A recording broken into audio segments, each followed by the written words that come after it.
Senhores, agora nós vamos, ainda dentro do título 1 dos crimes contra a pessoa, nós vamos tratar do capítulo 6, que trata dos crimes contra a liberdade individual, contra a capacidade das pessoas e a liberdade individual, ela engloba várias coisas, de se locomoverem, de se expressarem, de terem a liberdade de intimidade, de privacidade, tá? Aqui na seção 4 agora nós vamos falar dos crimes que atingem a inviolabilidade dos segredos. Vamos lá. Primeiro, o objetivo aqui é proteção da intimidade, da vida privada das pessoas. O artigo 153 trata da divulgação de segredo e fala assim, ó, divulgar alguém, qualquer pessoa, sem justa causa, conteúdo de um documento particular ou de uma correspondência confidencial de que é destinatário ou detentor e cuja divulgação possa produzir dano a outrem. Meus amigos, finalidade do autor aqui, perfeito? A finalidade do crime, do tipo penal, é impedir que essa pessoa, que é uma legítima destinatária de uma correspondência, essa correspondência tendo um conteúdo confidencial, ou seja, é um conteúdo que a outra pessoa não quer que seja divulgado a terceiros, e esse cidadão, ele simplesmente transmita o que está ali nesse documento, o que está nessa correspondência confidencial, sem autorização da outra parte, ele transmite o conhecimento a outrem e esse conhecimento ele pode produzir dano. Perfeito? Produzir dano, gerar algum problema, algum decréscimo. A única coisa que eu tenho que lembrar nesse artigo é que o autor é aquele que é destinatário ou detentor desse documento particular ou correspondência confidencial. Ele não é aquele que bisbilhotou, pegou a correspondência, olhou contra a luz, leu, abriu a correspondência que não era para ele, não. Esse camarada é o camarada que tem licitamente a correspondência nas mãos, que conhece o segredo, mas que não poderia divulgá-lo. 154 fala da violação agora do segredo profissional. Vejam bem, agora nós estamos entrando numa coisa mais específica. Eu estou falando do segredo profissional. Revelar a alguém, vejam bem, de novo, sem justa causa, segredo de que tem ciência em razão da função, ministério, ofício, profissão e também cuja revelação possa produzir dano. Então, aqui o legislador está punindo aquele que tem uma atividade e, em decorrência da sua atividade profissional, ele conhece segredos. Essa pessoa ela tem que manter o segredo, ela não tem autorização, ela conhece por causa da profissão. Né? Não pode simplesmente relevar, por exemplo, um padre está lá, ficou sabendo de várias situações através da confissão. E aí ele divulga o que ele conheceu através da confissão, que é algo reservado, é algo que foi contado a ele em segredo, justamente por conta do ministério que ele expressa? Não pode, gente. Tá ok? Então tá nesse sentido. Médico ouve do paciente várias situações e ele não pode divulgar. Aquilo ali é segredo. Se ele divulga e ele tomou conhecimento em razão da função, ofício, cai aí na violação do segredo profissional. E aí, meus amigos, vem o 154A, que trata da invasão de dispositivo informático, que foi alterado em 2021. Olha só, invadir dispositivo informático de uso alheio, conectado ou não à rede de computadores, com o fim de obter, adulterar, destruir dados ou informações sem utilização nem expressa nem tácita do usuário do dispositivo. Ou, segunda conduta, instalar vulnerabilidades para obter vantagem ilícita. Nesse primeiro quesito, né, é quando o indivíduo ele entra à força, virtualmente, geralmente virtualmente, num dispositivo informático, né? Ou seja, por meio de computador, num notebook, num tablet, num smartphone. Esse equipamento que o cidadão, o autor do crime, está invadindo é de uso alheio, não pertence a ele. Alguma outra pessoa que está usando, não necessariamente o proprietário, perfeito? Mas alguma outra pessoa que não ele e que não o autorizou está usando. Esse computador que está sendo invadido, ele pode estar conectado ou não à rede de computadores. Então, de repente, o indivíduo, geralmente esse crime acontece virtualmente, né? É o que eu falei, o camarada, através da rede de computador, invade o dispositivo de outrem. Perfeito? Mas pode acontecer que essa invasão ocorra pessoalmente. Meu colega de trabalho sentado ao meu lado, ele vai ao banheiro e durante o momento que ele foi ao banheiro, eu invado o computador dele. Tá ok? Então pode acontecer também pessoalmente. Por isso que está falando a lei conectada ou não à rede de computadores. Tá certo? Qual a finalidade específica? Para que o autor invade?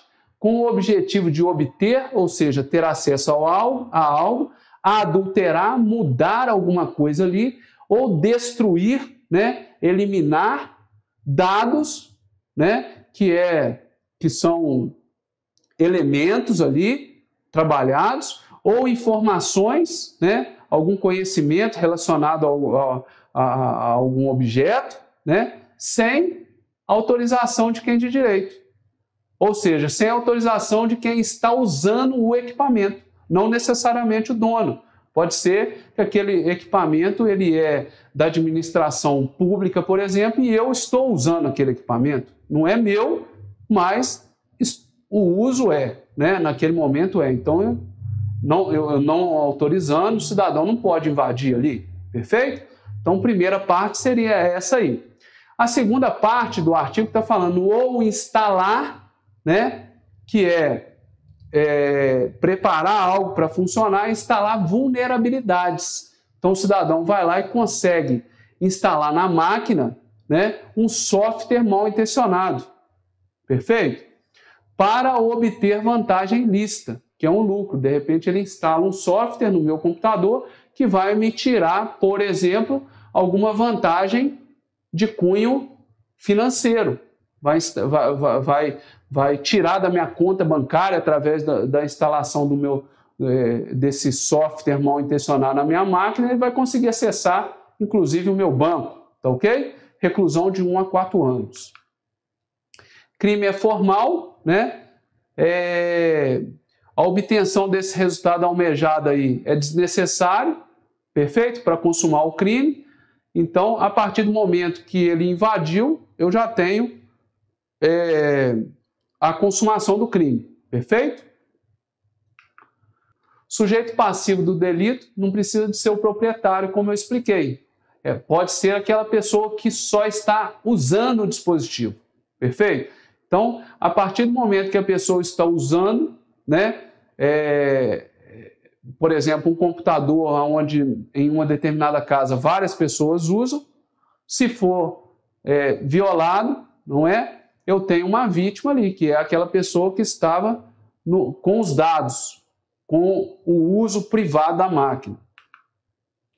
No parágrafo 1º, fala assim, na mesma pena incorre quem produz, oferece, distribui, vende ou difunde dispositivo ou programa de computador com o intuito de permitir a prática da conduta definida no caput. Ou seja, é uma preparação para o crime, né? O camarada é aquele que desenvolve o programa, o cavalo de Troia, né? Aquele software malicioso que, depois que ele é preparado e se ele for instalar no computador, ele vai liberar essa possibilidade da máquina ser invadida. Então, ali está punindo esse cara que desenvolve essas maldades. Parágrafo 2º fala, aumenta-se a pena de 1/3 a 2/3 se a invasão resulta prejuízo econômico, né? Porque quase sempre o objetivo dessa invasão é justamente a finalidade econômica, perfeito? E o parágrafo 3º fala assim, ó, se da invasão resultar a obtenção de conteúdo de comunicações eletrônicas privadas, por exemplo, e-mail, SMS, diálogo em programa de troca de mensagens, segredos comerciais, industriais, informações sigilosas, assim definidos em lei, ou o controle remoto não autorizado do dispositivo, aí a pena é maior ainda, né? Por quê? Porque aí existe um resultado pior, reclusão de 2 a 5 anos. Eu tenho já tenho, vejam bem que nós falamos que o crime é formal, a partir do momento que se invade, está consumado o crime. E aqui eu estou falando que ocorreu um resultado além, uma obtenção. Então o legislador está punindo mais severamente esse resultado que foi conseguido através dessa invasão. Parágrafo 4º. Na hipótese dessa forma qualificada, aumenta-se a pena de 1 a 2/3 se houver divulgação, comercialização ou transmissão a terceiros a qualquer título dos dados ou informações obtidos. Então vejam bem, no parágrafo 3º falou-se da obtenção, já é qualificado de 2 a 5 anos. Agora, se o camarada que obteve aqueles dados confidenciais, sigilosos, ele vem e divulga, comercializa, né, transmite a terceiros, ou gratuitamente ou onerosamente, aí vai ter aumento de 1 a 2/3. Parágrafo 5º. Aumenta-se a pena de 1/3 até a metade se o crime for praticado contra o presidente, governador e prefeito. Por quê? A autoridade máxima ali, ou do município, ou do estado, ou da União, perfeito? Presidente do Supremo Tribunal Federal, presidente da Câmara dos Deputados, Senado, da Assembleia Legislativa, Câmara Legislativa do Distrito Federal, Câmara Municipal, dirigente máximo da administração direta e indireta federal, estadual, municipal, Distrito Federal. Por quê? Porque essas pessoas, senhores, né, têm mais dados que são mais sigilosos. E que, dependendo dos dados que são divulgados, a gente tem uma ruptura, inclusive, de âmbito até internacional. Então, a legislação pune de uma forma mais severa o autor que ataca essas autoridades. A ação penal, está lá no 354B, fala que somente se procede mediante representação. Tá certo? Então, no 154A, que nós acabamos de estudar, da invasão do dispositivo informático, só se procede mediante representação. Ou seja, a vítima tem que representar para que a ação penal siga seu curso, para que o Ministério Público tenha autorização para entrar com a denúncia, tá ok?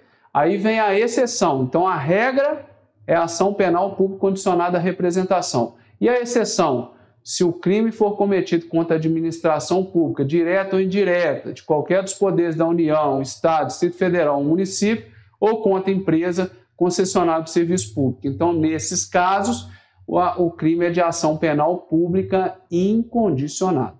Ok?